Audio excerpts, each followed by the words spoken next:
anteriormente, como por ejemplo el programa del doctor Didier, el programa del doctor Rolando, algunas son ONGs, pero otras son empresas y otras son del sector gubernamental. Entonces, aquí nos vamos a hacer énfasis un poco en las ONG, pero vamos a ver algunas características de los centros que nos han precedido. Las ONGs, vamos a tener aquí las ONGs u organizaciones no gubernamentales, son organizaciones sin ánimo de lucro, también se llaman el tercer sector, por lo que les decía. El primer sector es el sector gubernamental, el segundo sector es el sector empresarial, el tercer sector son las ONGs, que son también representantes de la sociedad civil, no pertenecen al sector gobierno ni al sector empresarial, y estas organizaciones proceden de la sociedad civil y representan sus intereses. Antes de seguir adelante, vamos a mirar cómo, por ejemplo, la organización de CRA es una ONG, son entidades que tienen algunas características especiales en cuanto, por ejemplo, no están basadas en la productividad, no se distribuyen ganancias entre socios, son entidades que tienen también unas consideraciones especiales legales sobre impuestos. Sin embargo, son entidades sin ánimo de lucro, pero no con ánimo de pérdida, como se dice, no son entidades que tienen que vivir pobres y encuentran su vocación de salir adelante, como por ejemplo hemos visto en el caso de CRA. Otras entidades, por ejemplo, como las del doctor Ñaña, que nos ha relatado el doctor Navarro, y son entidades que están asimiladas al gobierno. Es una entidad gubernamental, un hospital oficial, y se estableció el servicio de adicciones y de farmacodependencia Ñaña. Y ya las entidades que nos ha descrito el doctor Didier y el doctor Rolando Echandía son entidades empresariales del sector salud, que tienen más o menos, cobran en alguna medida, pueden tener ayudas, trabajan con el gobierno, pero son empresas. Quiero contarles también que mi experiencia, tanto con las ONG como con los servicios de farmacodependencia, proceden de mi experiencia en el servicio de farmacodependencia del Hospital Mental de Antioquia, Medellín, que fue fundado en 1976, en el cual me tocó iniciar el tratamiento. No soy yo la fundadora, sino el doctor Orlando Tamayo, y en este servicio se empezó también como una comunidad terapéutica modificada porque su personal es personal profesional, pero además tenía todas las condiciones de la comunidad terapéutica, las asambleas, los horarios, los requisitos de ingreso, todo el proceso de autonomía o progreso en la terapia que deben tener dentro de las comunidades terapéuticas, y apoyarse en los esfuerzos y apoyarse en una autoconciencia de su problemática. También es importante que,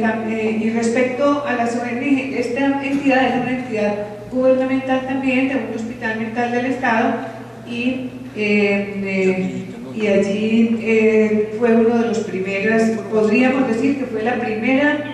institución de patología dual, por cuanto había psiquiatras en el equipo. Entonces, lógicamente, se podían hacer diagnósticos, y nosotros teníamos ya desde esa época 80, 90%, sino más personas que tenían a la vez un trastorno mental diagnosticado y un problema de adicciones. También mi experiencia viene también de otra ONG muy importante,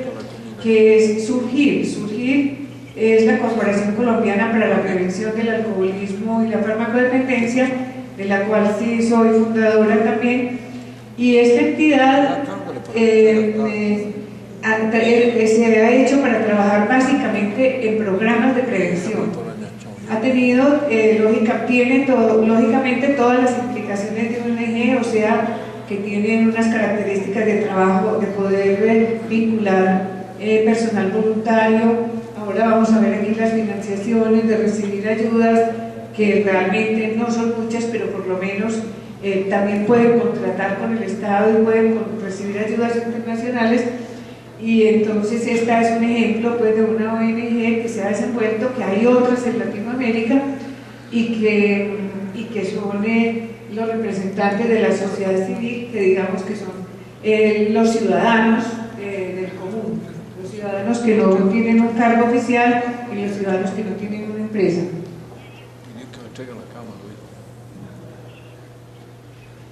Entonces, las ONG son asociaciones de solidaridad, representan a personas responsables de organizaciones y servicios sociales, canalizan trabajo voluntario para el bien común, se consideran voceros de los necesitados y tratan de atenuar las consecuencias negativas socialmente que los gobiernos no solucionan, que son la mayor parte, como por ejemplo problemas de discriminación, estigmatización, hostilidad, desempleo, hambre, pobreza, educación.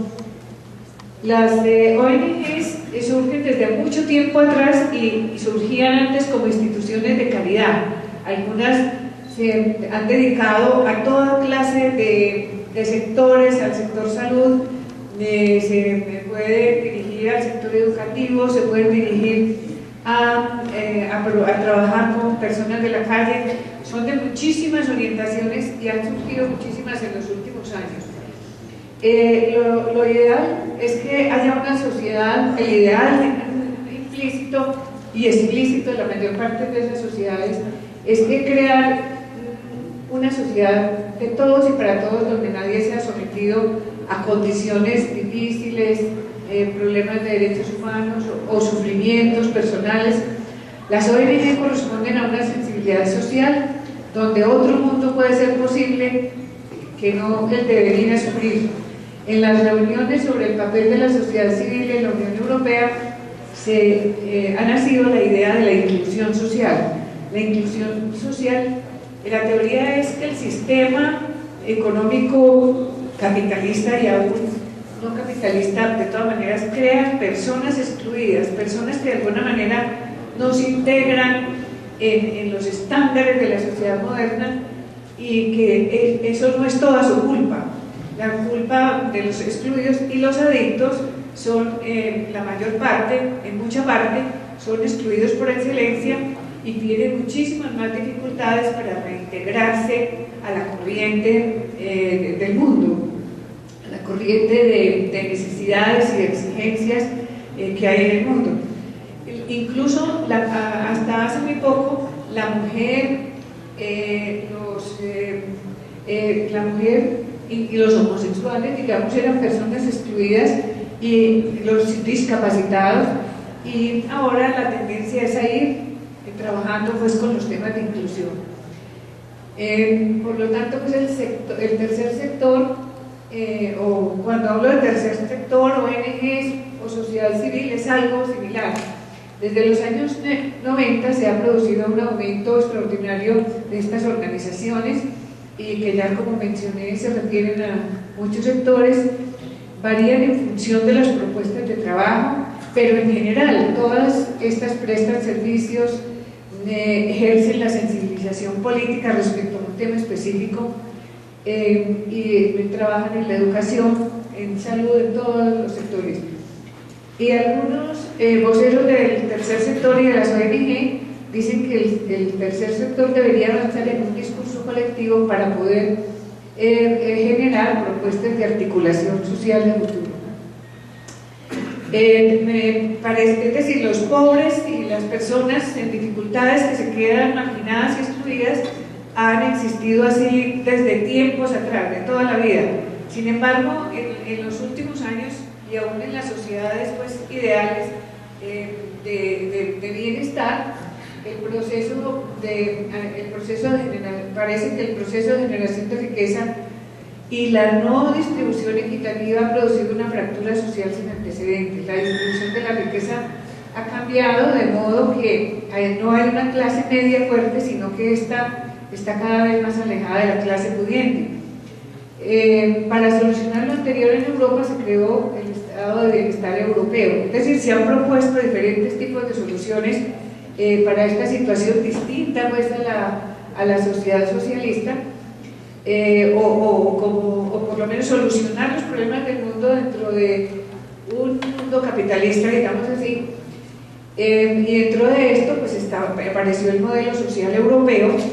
que tiene 14 puntos, y entre algunas de las más importantes que está en crisis, entre otras cosas. El Estado asume la responsabilidad de promover la cohesión y la justicia social, para que el Estado haga mucho este papel, esforzándose en alcanzar altos niveles de empleo, prestando y garantizando servicios públicos de gran calidad, servicios de interés general, e instaurando políticas presupuestales redistributivas. Otro punto importante de este modelo europeo es que los gobiernos y los interlocutores sociales u otros organismos proporcionan sistemas de protección social que garantizan cobertura y protección adecuada contra los riesgos, especialmente de desempleo, enfermedad, vejez y otros riesgos a fin de prevenir la pobreza y la exclusión. Otro esfuerzo grande del mundo para contrarrestar los males de la pobreza son los objetivos del milenio. Los objetivos del milenio han sido criticados porque son muy poco ambiciosos, es decir, pusieron reducir la pobreza de tal porcentaje, de tal otro, y no eliminarla. Entonces, en cierta forma, pero como hay que poner esos objetivos viables y posibles, entre ellos los objetivos del milenio, vemos que se dirigen pues a todos estos objetivos: erradicar la pobreza, educación universal, igualdad entre los géneros, reducir la mortalidad de los niños, mejorar la salud materna, combatir el VIH-Sida, sostenibilidad del medio ambiente y fomentar una asociación mundial para que se continúe luchando por estos males del mundo. Entonces, la Organización de Naciones Unidas también ha promovido muchísimo la inclusión del tercer sector y de las ONG dentro de sus actividades, porque parecería ser que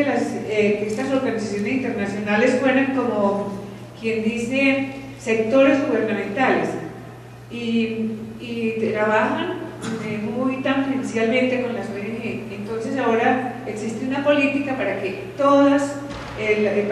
las ONG puedan participar dentro de las Naciones Unidas, y hubo una declaración política en el 2009 en el cual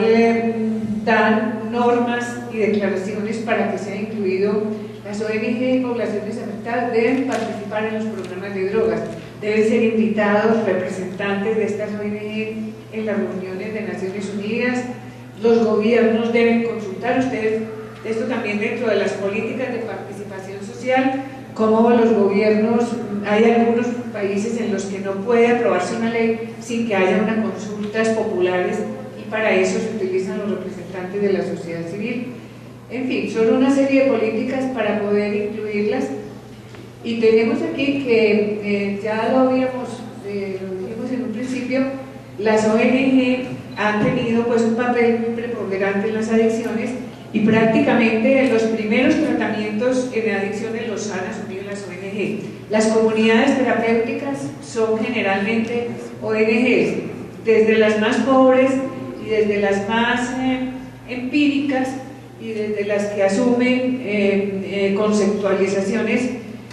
más extrañas hasta las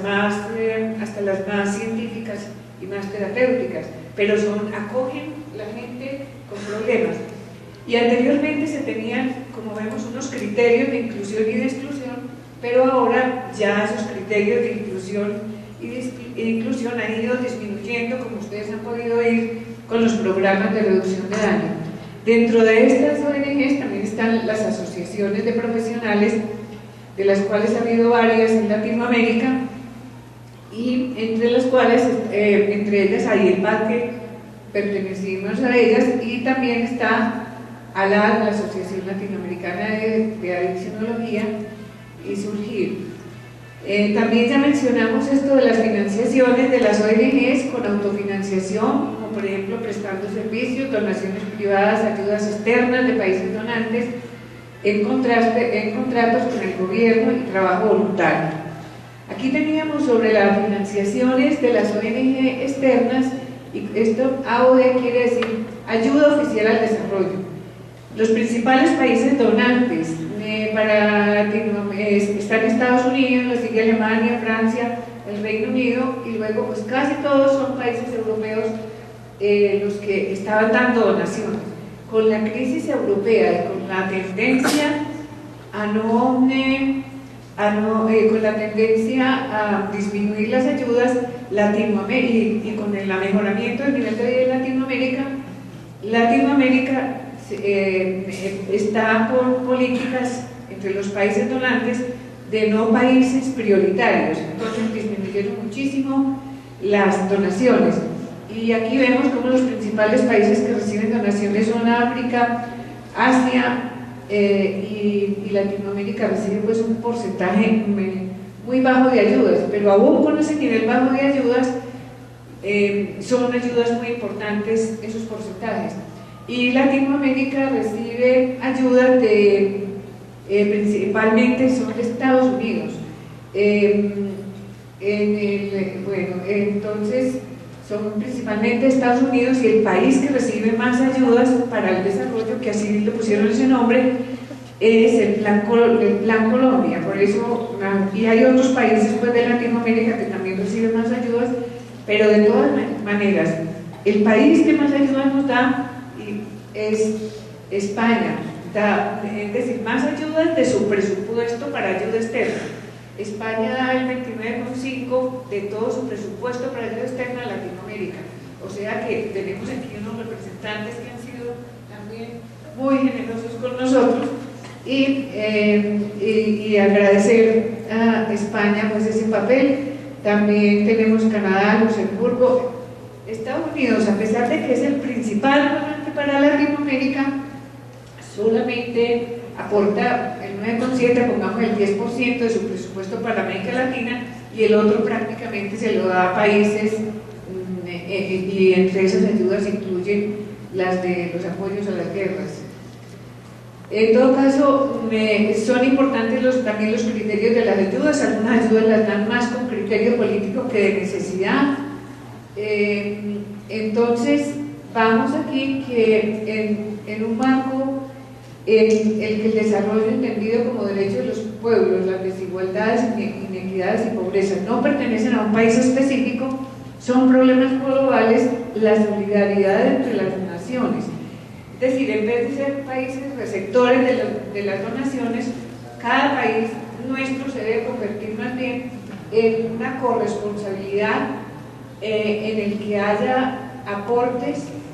y otras formas de cooperación, como son, por ejemplo, la cooperación entre países subdesarrollados. Por ejemplo, Cuba y Colombia tienen intercambios, ninguno de los dos tiene capacidad económica, pero intercambian fortalezas. Entonces, la conclusión de esta presentación es que prácticamente todos nuestros países tienen como el germen y la capacidad para autodesarrollarse sin necesidad de donaciones extranjeras, para establecer servicios